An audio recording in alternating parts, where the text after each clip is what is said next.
The long oak table hadn't moved in years. It could seat 8 men easy, 10 if they were friendly. But tonight, like every night for the past 5 winters, it seated just one, Jack Thornton. He set the place like he always did. Knife, fork, one plate, one cup for water. Not because it mattered, but because ritual gave shape to empty days. The clink of china on wood echoed in the silence. No voices, no boots on floorboards. Just Jack, just habit. Outside, a November storm was rolling in hard from the northwest. The kind that whispered of snow one minute and howled like wolves the next. Dusk smudged across the windows, turning the glass into mirrors of gray. Shadows thickened in the corners, as if even the light had grown tired of this place. The house was spotless, too spotless. Floors swept, firewood stacked with military precision. A man could live alone a long time if he kept things in order. And Jack had. Not by choice, not really. But grief doesn't ask what you want. It just moves in, rearranges everything, and stays. He carved the roast chicken slow, deliberate. The knife hit bone with a hollow scrape that made his teeth clench. He'd cooked enough for 3 days, even though he'd only eat half of it. Leftovers meant less time pretending to care tomorrow.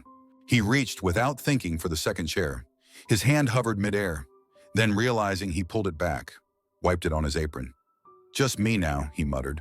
On the stone fireplace, a photo frame sat face down. Had been for 5 years. He didn't remember the last time he turned it over. Some mornings he forgot it was even there. Other mornings it was all he saw, like it bled through the walls and watched him. The first snowflakes of the season began to fall. Big lazy ones that caught in the window lamplight. The wind picked up, rattling the shutters like an old warning. Winter had come early this year. Jack sat down at the head of the table. The same seat he'd taken for over 2 decades. The food sat steaming. He bowed his head for a prayer he no longer believed in, but couldn't bring himself to skip. Just because no one's listening doesn't mean you stop speaking. His fork paused halfway to his mouth. 7 empty chairs, 3 empty bedrooms upstairs, a barn with 2 cows and 1 half-blind horse, acres of land with no one to pass them on to. He forced himself to chew. No flavor, no hunger, just motion, just silence. Outside, the storm picked up. The wind now screamed like it had lost something. Snow slapped against the windows sideways. Jack didn't hear the footsteps in the storm, didn't hear them on the porch, but he heard the knock. 3 hard raps. He froze, fork midair, eyes to the door. Nobody knocked on Jack Thornton's door, not anymore. Folks in town knew better.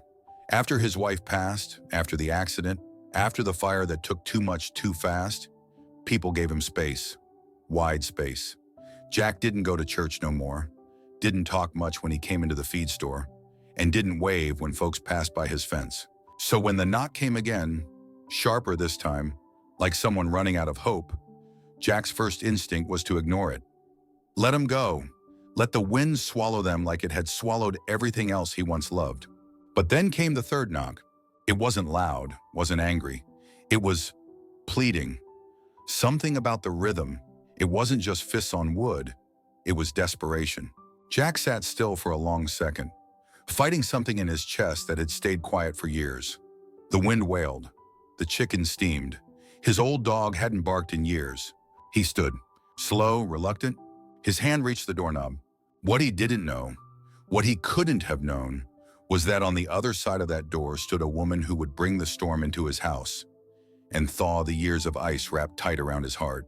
But for now it was just a knock, and a man standing alone, in a house meant for 8. The door creaked open just enough for the cold to shove its way in. Jack squinted into the wind. Snow swirled under the porch light, falling heavy now. For a heartbeat, he thought the storm had played a trick on him, that there was nothing there but ghosts. But no. She was real. Standing firm against the weather was a woman, tall, thin, wrapped in a threadbare blanket too small for the Montana night.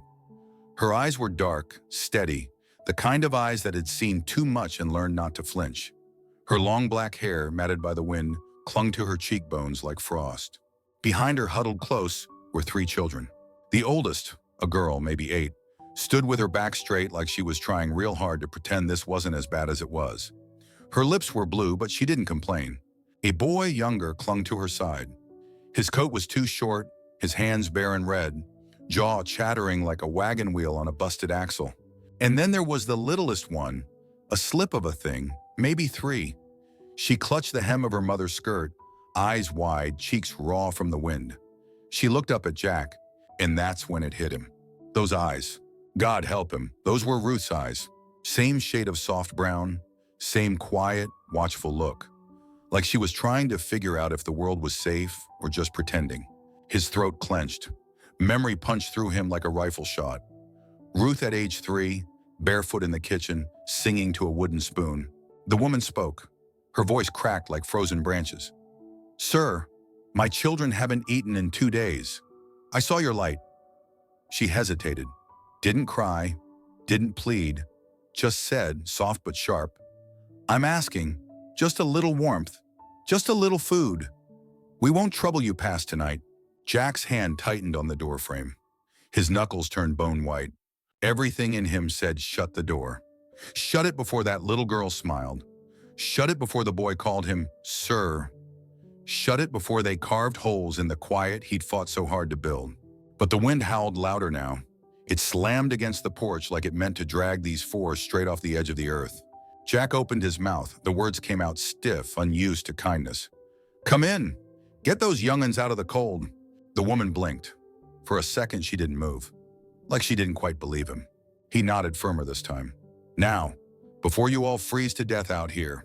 She stepped forward, gently guiding the children inside like wild deer, too skittish for sudden movement. The warmth of the house hit them hard. The boy whimpered. The oldest girl tried not to, but tears still rimmed her lashes. The littlest, Lily, he'd later learn, collapsed into her mother's arms like a sack of flour, too tired to keep standing. Their boots dripped snow onto his clean wood floors. He didn't care. Jack shut the door behind them, locked out the wind, locked in something else, something new, something dangerous. They stood there in the hallway, dripping and silent, as if afraid even their breath might be too loud. Jack stared at them. What the hell have I done, he thought. But then Lily looked up at him again, just looked. No words, no reaching, just trust, unspoken and undeserved. He turned on his heel. "Kitchen's this way," he said gruffly. They followed without question, like ducklings, or like people who'd learned not to ask for more than they were given. The woman whispered, "Thank you." Jack didn't answer. Couldn't. His voice was stuck somewhere deep. Instead, he muttered, "Don't thank me yet." Because he knew, deep in the cracks of his broken, frozen chest, this wasn't just shelter for the night. This was the first tremor, the first fault line. The storm hadn't broken through his walls, but they had. And there was no closing that door again. The smell of roasted chicken filled the kitchen, warm and honest. Jack moved stiffly, his boots heavy on the floorboards. He pulled open the old cabinet, grabbed 3 tin cups, and filled them with milk. It wasn't fancy, wasn't hot, but it was more than they'd had in days, judging by the way the boy's eyes lit up. The kids didn't wait for permission. They stood still for just a heartbeat, checking their mother's face, then descended on the food like wild foals on spring grass. The boy Ben tore into a drumstick with both hands, grease slick on his cheeks. The older girl, Emma, tried to be polite, to cut the meat with her fork, but her hands shook so bad she gave up and just used her fingers. And the little one, Lily, held a chunk of bread like it was the last thing on earth worth holding. Luda didn't eat. She sat quiet, composed. Her blanket still draped over her shoulders like a shawl. Her hair still damp, stuck in dark strands to her temples. But her eyes, sharp and solemn, moved between the 3 children like a hawk watching over its nest. She wasn't hungry, or if she was, she didn't show it. Instead, she tore bread into smaller pieces and handed them to Lily. She watched Ben drink the milk too fast and gently pushed the cup down so he'd slow. Not a word spoken, just quiet direction, like she'd raised these kids in silence and stone. Jack stood a moment, unsure what to do with himself.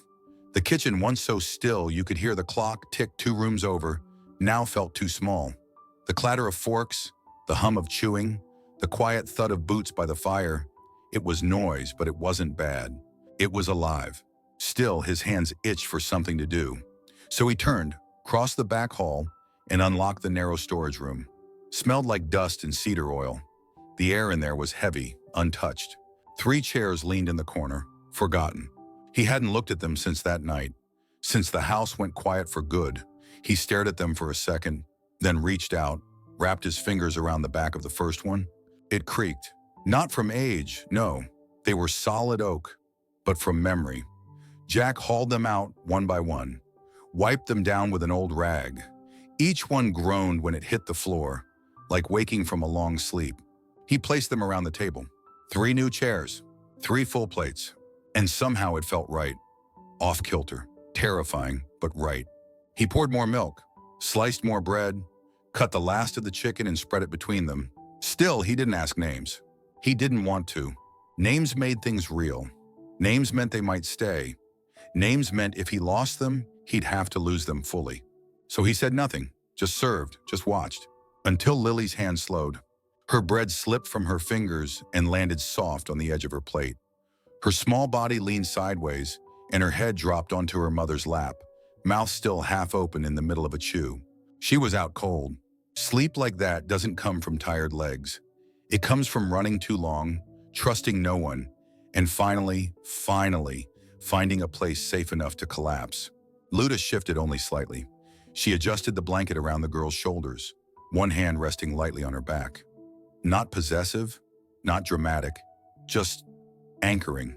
Jack watched her, watched Lily, and in that moment, watching this tiny stranger sleep like she belonged at his table, something inside him cracked, not shattered, not exploded, just cracked, like the first fault line in a thawing lake. The kind you barely hear, but once it starts, it doesn't stop. Jack cleared his throat. Loud, sharp, too sudden. "More bread?" he asked no one in particular. Emma nodded politely. Ben said, "Yes, sir," between bites. Luda looked at Jack. Didn't smile, didn't thank him again, but her eyes softened. Not in surrender, not even in trust, but in recognition, like she saw in him what he'd long buried. Someone who used to know how to care, and maybe, just maybe, was trying to remember how again. At first, Jack thought he was dreaming. He lay in bed just before dawn, eyes still shut, mind drifting somewhere between sleep and memory. The air was crisp, the kind that bit at your lungs when you breathe deep. He was used to silence. 5 years of it, waking to nothing but the ticking clock, the groan of timber beams, and the sound of wind brushing across the snow-packed roof. But this morning, something cut through the stillness. Laughter, high, clear, unfiltered. A child's laugh, bright and full like creek water spilling over smooth stone. Jack sat up fast, heart pounding in a way he hadn't felt in years. For a moment, just one cruel second, he thought it was Thomas. But memory came crashing in like a slammed door. Thomas was gone. So were Ruth and Mary. That laughter wasn't a ghost, it was Ben. He swung his legs off the bed, boots hitting the floor with a solid thud. He dressed quick, still unsettled by the echo in his chest. Laughter in his house, not echoing off the walls in memory, but real, alive, bouncing off floorboards and wood trim like it belonged here. Downstairs, the smell of coffee drifted up warm and strong. That wasn't a dream either. He reached the bottom step and stopped. Luda stood at the stove, quiet, steady, pouring hot water through grounds she must have found in the back cabinet. Her hair was pulled back now, thick braids swinging lightly between her shoulder blades. She didn't turn when she sensed him, just kept moving with that same graceful stillness he was starting to associate with her. At the table, Emma was folding napkins and laying out tin plates like she'd been raised in that kitchen. She glanced up at Jack, nodded politely, then went back to her task without a word. Ben sat cross-legged on the rug by the hearth, holding something in his lap. Jack stepped closer. It was the wooden horse, small, hand-carved, worn smooth from use. The one Thomas had dragged around the yard, across the porch, even into bed. Jack had put it on the mantel 5 years ago and hadn't touched it since. Ben looked up. "Was this yours?" he asked. Jack's throat tightened. His voice came out rougher than he meant. "It was my boy's." Ben's eyes widened. He started to set it down. "I didn't know. I'll put it—" "No?" Jack surprised even himself. "It's just a toy. Toys ought to be played with." Ben smiled, just a little, and went back to galloping it across the rug, complete with horse sounds only a boy could get away with. Emma turned from the counter. "Mama said I could help with breakfast." She held up a bowl of eggs like she was offering a treasure. "I washed my hands and everything." Jack gave her a nod. "You're doing just fine." He moved to the window. Outside, snow lay heavy on the ground, But the storm had slowed. Sky was pale with morning light, still too rough to travel. They'd be staying a while longer. Across the room, Luda sat at the edge of the sofa, sewing needle in hand. She'd found the mending basket he hadn't touched in years. One of his shirts, split at the elbow, lay across her knees. Her fingers worked fast, quiet, precise. "You don't have to do that," Jack said, not unkindly. "I know," she didn't even glance up. "But I can't sit idle, not in my blood." Jack watched her a moment. The way she tucked a loose strand of hair behind her ear. The way her eyes flicked to each of her children, keeping count without saying a word. They weren't loud. They weren't messy. They weren't acting like this was home because they knew better. They acted like folks who were just passing through, grateful for the shelter, but ready to keep walking as soon as the wind let up. But even so, there was life in the walls again. In the clatter of forks and soft hum of morning, Jack stood there, watching it all unfold. Ben with the wooden horse, Emma setting the table with quiet pride, Luda stitching with the ease of someone who'd done it 100 times over. And for the first time in 5 long years, he felt something like reluctant peace. He didn't know what tomorrow held, didn't want to think too far ahead. But this moment, this fire-warmed, coffee-scented, snow-wrapped morning, it felt like the house had taken a breath, like it had stopped grieving and started remembering how to live. Jack had known women who filled a room with their voices before their boots crossed the threshold. Luda was not one of them. She moved through his house like smoke, present, warm, necessary, but never in the way. She didn't ask where things were. Somehow she just seemed to know. And if she didn't mention it. She searched, found, used, cleaned, and moved on. Jack sat at the small desk in the corner of the parlor that afternoon, pretending to balance a ledger that hadn't mattered since cattle prices dropped last spring. Truth was, he wasn't reading numbers. He was watching her. She was sitting by the window, sunlight catching the threads of her black braid. The snow outside made the light bounce cold and clean, but Luda looked like she belonged to it. Her fingers worked a needle through the worn fabric of his old winter cloak. He hadn't worn it since the lining tore near the collar. He didn't ask her to mend it, never even remembered mentioning it was damaged. But there she sat, bent slightly forward, lips pressed together in quiet focus, sewing a clean line with steady hands. Like it mattered. Like he mattered. On the floor near the fire, Emma read aloud, voice lilting, careful, a little unsure. She held one of Ruth's old books, The Horse of Silver Creek, if he wasn't mistaken. Her little finger traced the lines like she was tracking a trail, not just words. Every now and then, she'd stumble, and Luda would offer a soft correction. Never harsh, never loud. Just enough. Ben snored softly, curled up in a wool blanket like a puppy after too much running. Lily dozed in a pile of patchwork and pillows beside him, her rag doll tucked under one arm and the wooden horse tucked under the other. Jack tried to focus on the ledger again. He couldn't. His eyes kept drifting back to Luda. Not because she was young, she wasn't. Not because she was beautiful, though in a quiet, weather-worn way she was. But because of what she didn't do. She didn't complain. She hadn't told him how hard it'd been on the road. Hadn't said a word about the nights they must have spent sleeping in barns or worse.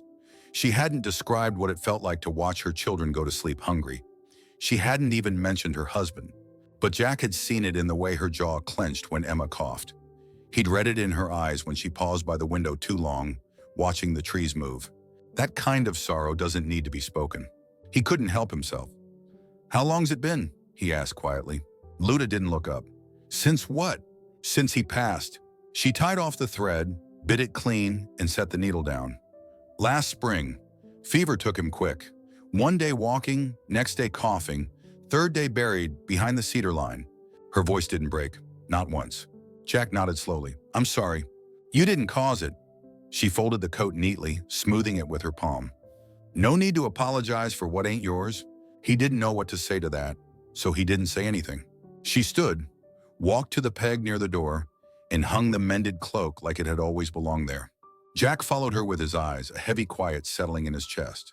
She hadn't asked for food, or shelter, or coin, and yet she'd given him more in 2 days than anyone had in 5 years. Noise that wasn't grief. Movement that wasn't mourning. Work that wasn't survival, but care. He cleared his throat. "Thank you for the coat." Luda met his gaze. Her eyes were dark, ancient, and steady, like canyon walls that held stories long before anyone had words to tell them. "You're welcome," she said. And that was it. No soft smile, no tender moment. Just that calm, rooted presence of a woman who had learned how to carry her world on her shoulders, quietly without asking anyone else to bear it. The sky broke clean on the third morning.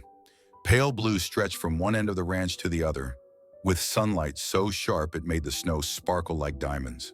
The storm was over. Inside, the fire had burned down low, just glowing coals now. Jack stood near the hearth, coffee in hand, watching as Luda tied the worn carpet bag closed with a piece of frayed rope. She was leaving, not out of insult or fear or restlessness, just because she said she would. She was a woman of her word. Ben sat quietly by the door, lacing up a boot that didn't quite fit.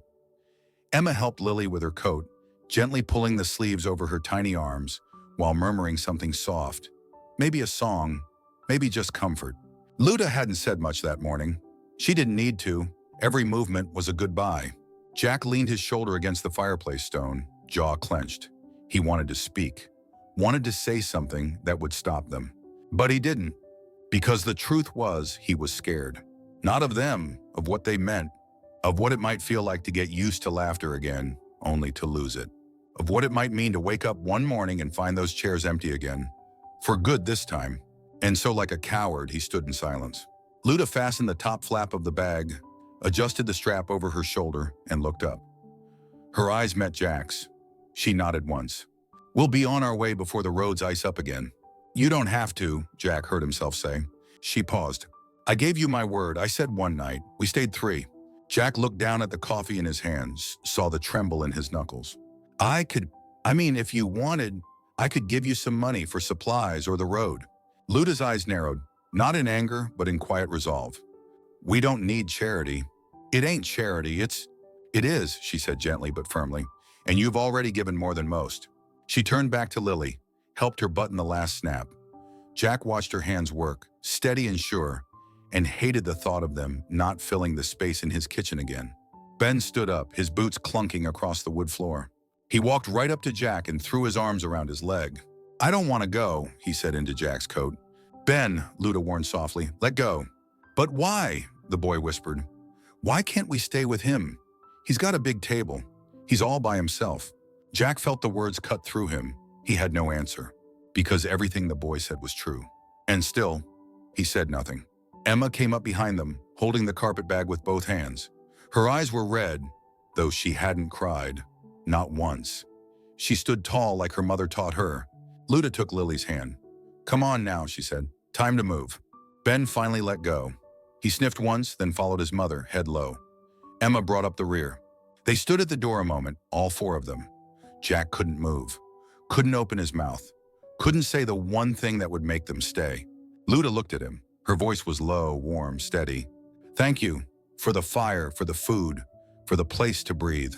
He nodded, unable to speak, and then they stepped out into the snow. Jack didn't watch them go at first, just stood there, hand on the edge of the table, gripping it like it might anchor him to the floor. The wind crept back in the cracks of the house, colder now that the laughter was gone. Then he saw it, a small sheet of folded paper on the table. Emma must have left it. He opened it with shaking hands. 5 stick figures drawn in pencil. A house, a sun in the corner. One of the figures, taller than the rest, had gray hair and a wide-brim hat. Underneath, written in careful block letters, "Thank you for being our family." Jack stared at it. Then he crumpled it, hard, threw it toward the fire. But before it hit the flames, something snapped. He lunged forward, pulled it back, edges singed and smoking. He stood there, heart hammering, clutching that paper to his chest. And for the second time in 5 years, his knees buckled. The house around him was quiet again, too quiet. 4 chairs sat tucked under the table. The wooden horse lay on its side near the hearth. And in the stillness, Jack Thornton finally understood. He hadn't just let them leave. He'd let life walk out the door. The house creaked in the cold. Jack sat in the old wooden chair by the fireplace, the crumpled drawing still pressed against his chest. The fire had burned down to embers. Snow blew soft against the windows. Silence wrapped around the room like a worn-out blanket. Familiar, heavy, lifeless. He didn't know how long he'd been sitting there. Minutes, hours. Time had a way of stretching thin when grief took hold. His eyes drifted to the mantel, to the photo frame that had faced the wall for half a decade. He stood slowly, legs stiff, bones loud in the quiet. Reached up, turned it over. There they were, Mary's soft smile, Ruth in her arms, Thomas, gap-toothed and wild-eyed, clinging to his mother's sleeve like he never planned to let go. They looked so alive it hurt. He swallowed hard. The kind of swallow that claws its way down like it doesn't want to be done. And then he heard it. Not with his ears, but inside his chest. Mary's voice. Clear as if she stood behind him again, warm breath against his ear. Don't die with us, Jack. Hush now, promise me. He had promised, hand in hers as the fever burned her down to bone and breath. As the doctor turned away, as Thomas cried in the corner, and Ruth slipped into stillness the same night. He'd promised, but he hadn't meant it. He hadn't meant a damn word. Because what Jack had done, every single day since they were laid to rest, was die with them. Not all at once, but piece by piece. One chair pushed in, one plate shelved, one laugh ignored, one door never opened. Until he was nothing but walls and silence and routine. He looked down at the drawing in his hand.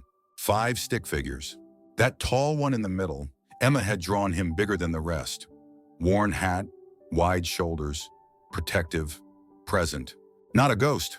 Family, she'd written. And suddenly Jack was moving. Boots hitting the floor hard, sharp. He grabbed his coat from the peg, the one Luda had mended, threw it around his shoulders. His hands didn't shake now. They were sure, like a man who'd finally remembered how to do more than exist. He stepped out into the cold. Snow was coming down again, steady, slicing, but not wild. The kind of snow a man could ride through if he knew his land. And Jack knew every ridge, every tree line, every fence post from here to the canyon bend. He saddled the mare quick, rope coiled tight, rifle strapped just in case. She snorted as he mounted, sensing his urgency. He kicked gently, and they took off down the trail. The drawing, now folded neat, sat tucked in his breast pocket, close to his heart. The wind cut sharp across his face, but he welcomed it, felt it. For the first time in years, he felt everything. He wasn't riding to rescue. He was riding to reclaim, not out of pity, not out of guilt, but because somewhere out there, huddled in a shack or curled beside a half-dead fire, was a woman who mended without asking, a boy who saw the man behind the silence, a girl who cleaned dishes like she belonged, and a baby who held her doll like it was enough to believe in. And they'd offered him life, not a replacement for the ones he lost. Just life. Different, honest, breathing. His horse kicked up snow as they crested a ridge. Down in the hollow below, smoke curled from a chimney, a crooked black line against a white world. Jack's breath caught. He dismounted, boots crunching into the powder. Moved slow toward the shack, heart hammering. Inside, through a broken pane, he saw them. Luda crouched by a weak fire, feeding it with twigs and hope. The children huddled together. Lily wrapped in Emma's arms. Ben sitting upright, wide-eyed like he hadn't really slept. Jack stepped up to the door. Knocked once. Not hard, not loud. Just enough to say, I'm still here, I'm still alive. Luda looked up. Eyes widened. A flicker of shock, of fear, of something that had no name. He removed his hat, held it tight against his chest, cleared his throat. Ma'am, I got a table with 4 empty chairs, a barn full of work, a heart that's been shut too long. He looked at her, at the fire, at the children. I'm asking, if you'd come home. The wind rattled the boards of the old line shack like bones in a tin cup. Inside, the fire crackled, weak and low. The warmth it gave off barely pushed back against the cold creeping in through the cracks.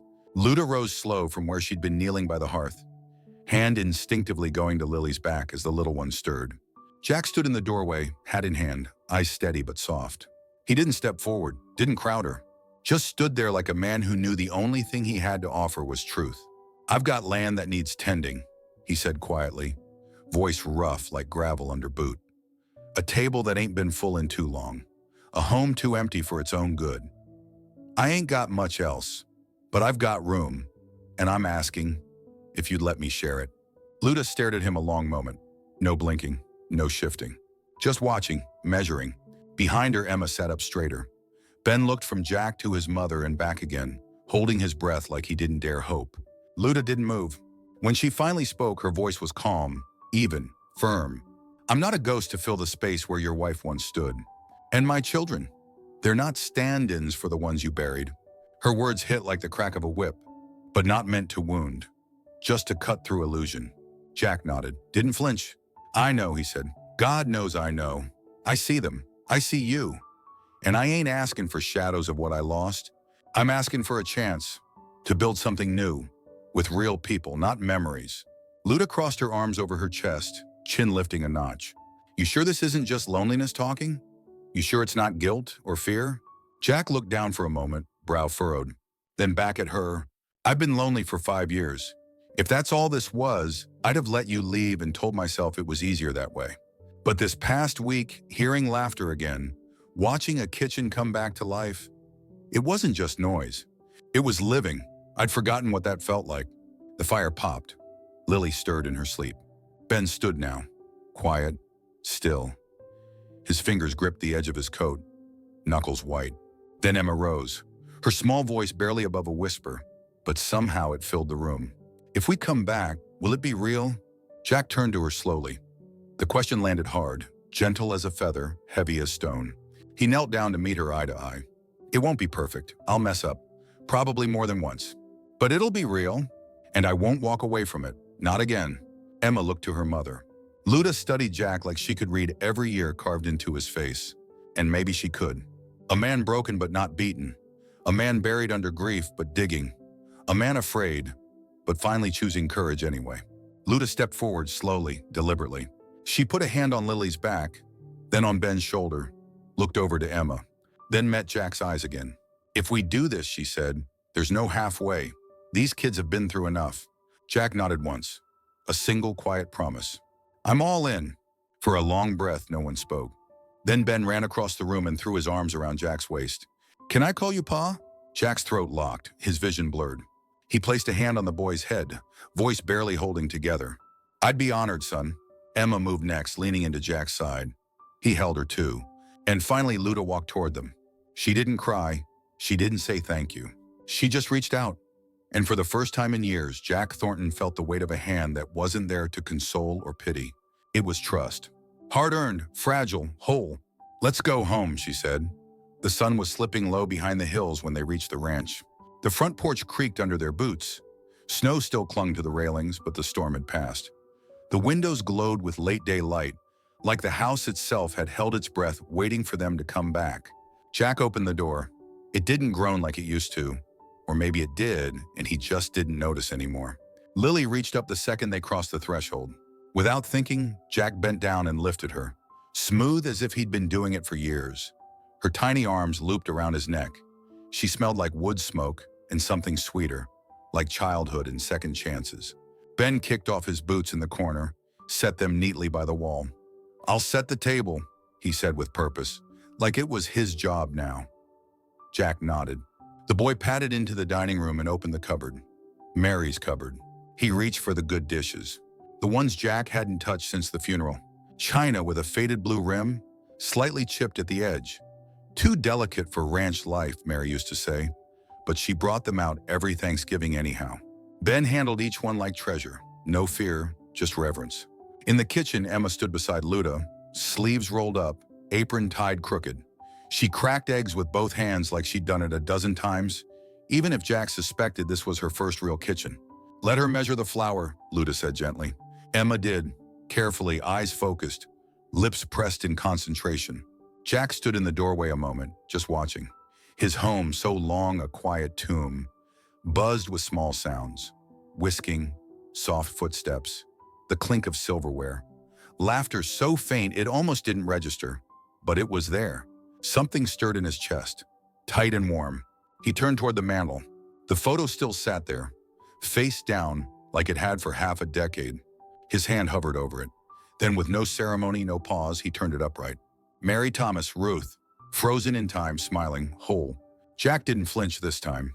He didn't feel punched in the gut or hollowed out. He just looked at them and nodded. Luda entered the room, wiping her hands on a rag. She caught sight of the frame. Her gaze lingered. She didn't speak for a long moment.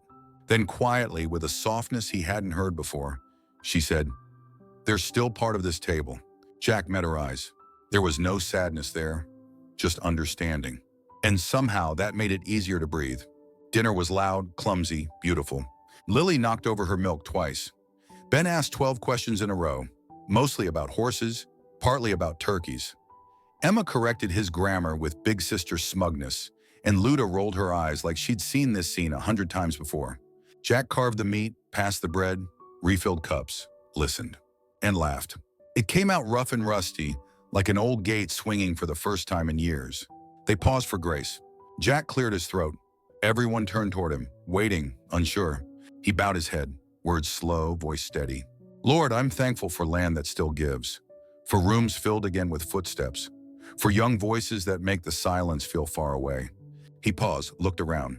Ben's head was bowed so low his nose nearly touched the plate. Emma peeked at him from one eye. Luda, still, calm, listening. I'm thankful, Jack said, voice thickening just a bit, for family, no matter how it comes, for what was, for what is, and for the chance to start over. Amen. Amen, they echoed. And somehow in that little word, the room seemed to settle, like the floorboards finally accepted their weight, like the air shifted to make room for them all. Jack looked across the table, at Luda, at the kids, at the empty seat Mary used to take. It wasn't empty anymore. This house wasn't just his now, it was theirs. The snow had returned. Not a blizzard this time. Not the wild, biting kind that makes a man brace his soul. No, this was gentler. Soft flakes drifting lazy through the air, settling quiet over the ranch like a wool blanket pulled up under the chin. Inside the house, it was warm. The smell of roasted chicken still hung in the beams. The table had been cleared, but the sense of togetherness lingered like heat in stone. Jack stood at the counter, sleeves rolled up, hands guiding Ben's small fingers around the carving knife. Find the joint, he said, low and patient. Ben squinted in concentration, tongue poking out a little. Here? Jack nodded. Right there, push gentle. The blade slid through clean. Ben grinned. I did it! You sure did, Jack said, rough pride swelling in his chest. Across the room, Emma wiped down the table, collecting crumbs in swift little circles with a damp cloth. Her braids swung behind her like a horse's tail. She moved with purpose, not like a guest, but like someone who belonged. In the corner near the hearth, Lily sat on the floor with her doll in one hand and the wooden horse in the other. She hummed some tune of her own making, sweet, off-key, full of life. The fire crackled in the stove. Luda sat nearby, back straight, legs tucked under a wool blanket. An old book rested open on her lap, one hand turning pages slowly. She wasn't reading out loud, just mouthing words in rhythm, maybe letting the sounds settle back into her, maybe remembering something older than grief. Ben finished his slice, carried the plate to the sink. Emma rinsed it without being told. Lily curled closer to her mother's leg, finally tiring out. Jack leaned against the doorframe between kitchen and parlor, wiping his hands on a rag. He looked around. His house. It didn't feel like a tomb anymore, or a monument, or a place to sit and wait to die. It felt lived in. He made his way to the armchair by the fire. That chair, the one he hadn't sat in for comfort since the funeral. The one that had felt like punishment for too many years. He lowered himself into it now like a man who'd earned the right. The leather still groaned under his weight. But it didn't feel like a prison anymore. It felt like a seat at the table. The children settled near Luda, leaning against her sides. Her hand moved automatically, fingers brushing through Lily's hair, pulling Emma's shoulder closer, resting gently on Ben's back. They didn't speak, they didn't need to. Jack watched them, and somewhere deep inside the hollowed-out place he used to call a heart, he felt full. Not because the pain was gone. It wasn't. Mary's laugh still echoed in certain corners of the house. Thomas's muddy handprints had never fully come off the cellar door. Ruth's blanket, tucked neatly in a chest upstairs, still smelled faintly of cedar and lilac. They were here, not as ghosts, not as wounds, but as memory. And memory had made room. Room for a boy who wanted to learn how to carve. Room for a girl who cleaned up after herself with pride. Room for a baby who could laugh again. Room for a woman who never asked for anything, but gave more than most ever would. No one had replaced anyone, but family had returned. Jack looked toward the mantel. The photo stood tall now, framed by flickering firelight. He didn't flinch. He nodded. You'd like them, Mary, he thought. You'd tell me to stop worrying so much, to let the house be messy, to laugh more, to live. He closed his eyes, listened to the sounds. Laughter, the soft rustle of pages, the clink of dishware. Not noise, Life. Outside, snow blanketed the world in white. But it wasn't the snow of morning anymore. It was the snow of beginning. And inside, where 4 chairs once sat empty, now they were filled.